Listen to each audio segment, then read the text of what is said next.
So father mother మొత్తం మీరు ఎంతమంది సంతానం? మా అమ్మ నాన్న వాళ్ళకి 4 సంతానం. ఓకే. పెద్దన్నయ్య వెంకటేశ్వర్లు, రెండో అన్నయ్య శ్రీనివాసు. రెండో అన్నయ్య శ్రీనివాస్ ఈ స్టూడియో నుంచి ఒక 100-200 మీటర్ దూరంలో ఉంటుంది. ఆ తర్వాత అక్క నాకంటే పెద్ద, నేను అందరికంటే చిన్నవాడిని. మీరు లాస్ట్? నేనే చివరి. ఓకే. నేనే ఆఖరి అన్నట్టు. మేము 4 సంతానం. పవర్ఫుల్ అనమాట. ఎస్ అనుకుంటున్నా నేనైతే. 4 సంతానం. ఎంతైనా కూడా మా నాన్నే పవర్ఫుల్. ఓకే, అంతే కదా. ప్రతి కొడుక్కి ఫాదర్ హీరో. ఎస్. సో అంటే మీ అన్నయ్య గారు ఏం చేస్తారు పెద్దన్న? ఆ పెద్దన్నయ్య యాక్చువల్గా ఆయన సాఫ్ట్వేర్ ఇంజనీర్ ఉండే. ఓకే. సాఫ్ట్వేర్ ఇంజనీర్ ఉండే. మా కుటుంబాల్లో చదవాలి, చదవకపోతే మన పరిస్థితి ఇట్లుంటుంది అనడానికి మొత్తం మా ఎంటైర్ చింతపండు ఫ్యామిలీలో ఆయన ఇన్స్పిరేషన్. ఆయన చదువుకొని ఆయన కూడా చాలా కష్టపడి చదివింది సార్, మామూలు చదువు కాదు. ఆయన ఏది టెక్స్టైల్ షాప్లో జీతం ఉండి, సైకిల్ షాప్లో జీతం ఉండి చదువుకొని, అట్లా అట్లా ఎస్టీడీ బూత్లో జీతం ఉండి అట్లా చదువుకొని, ఏది ఈ విజయ పాల డైరీస్ ఈ లాలాపేట దగ్గర ఉన్న దాంట్లో ట్రేలు మోసి మరీ ఆయన చదువుకోండి సార్. ఓకే. అట్లా చదువుకొని ఆయన ఓ స్థాయిలో చదువు విలువ మాకు కూడా తెలియజేసింది. చదువుకోకపోతే ఏం లేదనే పరిస్థితులకు తీసుకొచ్చిండు. మా రెండో అన్న శ్రీనివాస్ అని ఉంటాడు సార్. పాపం ఆయనకు చదువు ఎక్కువ అవ్వలే కానీ కష్టం బాగా చేసేవాడు సార్. దుబాయ్ ఏది మన భీవండి పోయి సాంచల పని చేసేవాడు, ముంబై సాంచల పని చేసేవాడు. ప్రస్తుతం ఇప్పుడు క్యాబ్ నడుపుకుంటాడు సార్, క్యాబ్ డ్రైవరు స్టిల్ ఇప్పటికి కూడా. మా అక్క ఉంది సార్, మా అక్క ఇప్పుడు గవర్నమెంట్ ఎంప్లాయీ సార్. ఓకే. ఏఎన్ఎంగా పనిచేస్తుంది. తర్వాత ఇక నేనేమో సరిగా ఇట్లా తిరుగుతున్నా. సో మీది లవ్ మ్యారేజ్ అని విన్నాను. Yes sir. ఎక్కడ? నాది యాక్చువల్గా నేను సికింద్రాబాద్ ఎస్పీ కాలేజీలో డిగ్రీ చేస్తున్నాను సమయం సార్. ఆ తర్వాత నాకు పొలిటికల్ సైన్స్ సబ్జెక్ట్ అంటే బాగా ఇష్టం సార్. నాకు ఎస్పీ కాలేజీలో అంత ఆ సార్ నాకు ఈ వర్కౌట్ కాదు ఈ సార్ అనుకొని నేను మళ్ళీ ఎత్తుకుంటే నాకు భువనగిరిలో ఎస్ఎల్ఎన్ఎస్ కాలేజీలో డాక్టర్ ఎస్ బుచ్చయ్య సార్ అని, ఇక ఖచ్చితంగా ఆయన చెప్పిండంటే యూనివర్సిటీలో ర్యాంక్ ఖచ్చితంగా ఉంటుంది అనేటువంటి ఒక కాన్ఫిడెన్స్ సార్. నేను అక్కడ షిఫ్ట్ చేసుకున్నాను. అది షిఫ్ట్ చేసుకున్న క్రమంలో నేను డిగ్రీ సెకండ్ ఇయర్లో అక్కడికి పోయిన తర్వాత అక్కడ జాయిన్ అయిన తర్వాత నా క్లాస్మేట్ అమ్మాయి సార్, నా క్లాస్మేట్ అమ్మాయి మాతమ్మ, ఆమె పేరు ఒరిజినల్ పేరు మమత అని పిలుచుకుంటాం. ఓకే. అంటే సంతోష్ మాత అని అట్లా పెట్టుకుంటారు కదా సార్, దేవుళ్ళ పేరు అట్లా పెట్టిరు. అయితే ఆమె కొద్దిగా బ్యాక్ బెంచ్, ఎప్పుడు ఆమె ఆ గర్ల్స్లో బ్యాక్ బెంచ్. పాపం ఆమె సైకిల్ మీద కాలేజీకి వచ్చేది, నడుచుకుంటూ పోయి అట్లా కొంచెం పూర్ ఫ్యామిలీ సార్. ఎగ్దమ్ పూర్ అంటే ఎగ్దమ్ పూర్. వాళ్ళ ఇంట్లో కనీసం చదివించే పరిస్థితి లేదు. సెలవులు వస్తే ఆమె ట్రాక్టర్ మీద పనికి పోవడం, కలవపోవడం, ఆ తర్వాత కూలీ పనికి పోవడం, అటువంటి ఫ్యామిలీ నుంచి వచ్చినారు సార్ వాళ్ళు. ఓకే. అయితే తను మనం సినిమా గుర్తుకొస్తుంది మీరు చెప్తుంటే, నాగార్జున గారు, శ్రీగా.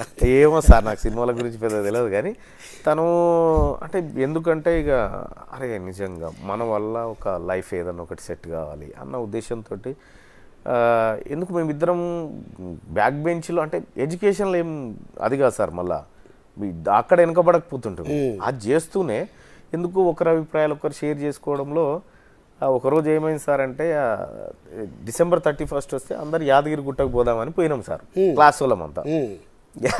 ఎవరు చెప్పలే.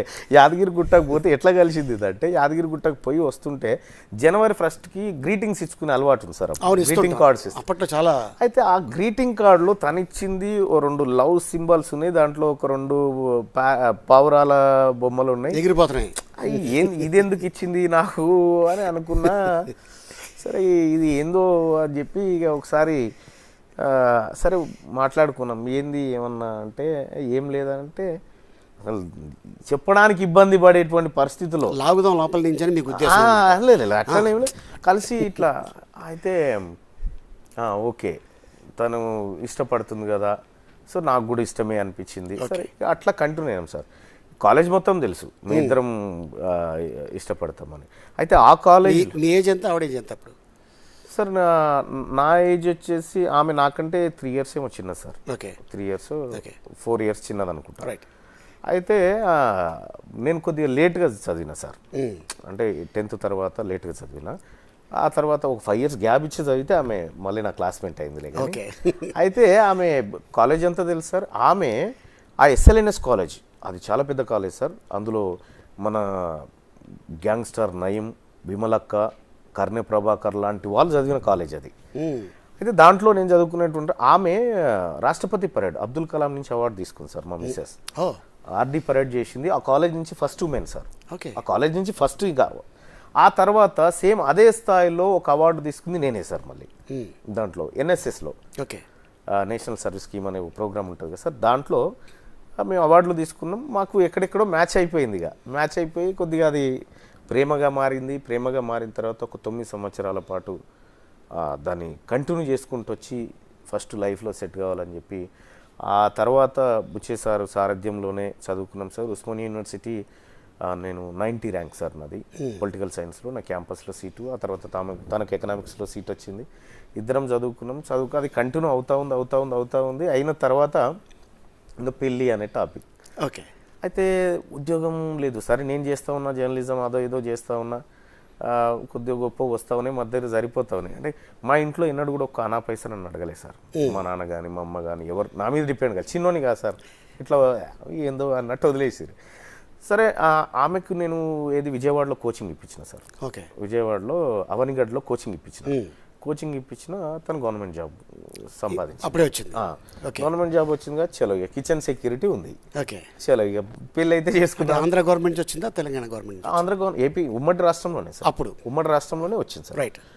2012లో సార్. ఓకే. 2012లో ఆమెకు ఉద్యోగం వచ్చిన తర్వాత 2014లో మేము పెళ్లి చేసుకున్నాం. ఓకే. పెళ్లి చేసుకొని ఇక తర్వాత ఆ పెళ్ళికి కూడా ఇక ఎట్లా అంటే ఇక ఊర్లలో ఎట్లుంటుంది సార్, అంటే కమ్యూనిటీ చిన్నదన్న ఫీలింగ్ కొంతమందికి ఉంటుంది కదా సార్. మా కుటుంబానికి లేకుండే. సో పెళ్ళైన తర్వాత మీ ఎడ్యుకేషన్ కంటిన్యూ అయిందా? ఇంకెక్కడ సార్, ఇంకా లేదు. అప్పటికి తను చదివింది. మళ్ళీ తను ఎంపీడీ చేసింది. తను ఇక రకరకాల కోర్సులు చేసి కార్యక్రమం చేసింది. నేను కూడా చదువుకున్నా. నేను కూడా జర్నలిజం చేసిన. ఎందుకు అడిగానంటే చెరో సైకిల్ మీద వెళ్ళేవాళ్ళు కదా. సో పెళ్ళైన తర్వాత ఒకే సైకిల్ మీద వెళ్ళారేమో. లేదు సార్, ఇంకా అంత దాకా రాలేదు సార్. అయితే ఆ క్రమంలోనే పెళ్లి కాకముందుకే తనకు వచ్చిన శాలరీ నా శాలరీ ఏదో ఓ బండి కొన్నాం సార్. మొత్తం మీద ఓ బండి, అది సిబి టిస్టర్ అనేటువంటి బండి, AP 10AL 7986 బండి నెంబర్. ఆ బండి నాకు ఫ్రెండ్ ఉంటుండే బషీర్ అని, నా క్లాస్మేట్. అది 786 ఉంది, ఈ బండి నాకు కావాలంటే వానికి ఇవ్వకపోతుంటే నేను ఆ బండి కొని ఈమెను ఫస్ట్ ఈమెను ఎక్కించుకోవాలి కదా అని ఈమె అప్పుడు క్యాంపస్లో చదువుకుంటుంది. ఆ పక్కనున్న స్కూల్లో టీచర్గా పనిచేస్తుంది. ఓకే. ఆ స్కూల్ కాడికి పోయి వెయిట్ చేసి ఫస్ట్ ఆ బండి మీద ఎక్కించుకొని ఒకసారి అట్లా రౌండ్ కొట్టి ఇదే అమ్మాయి బండి అని చెప్పి చూపించి మీకోసమే కొన్నాను, నా కోసం అలాగే డైలాగ్ లేదా? లేదు సార్, నేను క్యాంపస్ నుంచి ఆఫీస్కి పోవాలి కదా, ఆఫీస్కి పోవడానికి కొనుక్కున్నా. సో ఫస్ట్ అది. ఆ తర్వాత పెళ్ళైన తర్వాత మేము ఇటు ఉప్పల్ వైపు వచ్చినాం సార్. ఎందుకంటే తన ఉద్యోగం అటువైపే కాబట్టి తను పోయి రావడానికి దగ్గరగా ఉంటుంది. అక్కడ వైపు ఉన్నా అక్కడే సెటిల్ అయిపోయినా సార్. ఇప్పుడు ఇది జరిగిన ప్రయాణం. ఓకే. సో మీకు పిల్లలు?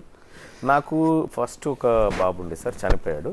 ఆ తర్వాత రెండో పాప సార్.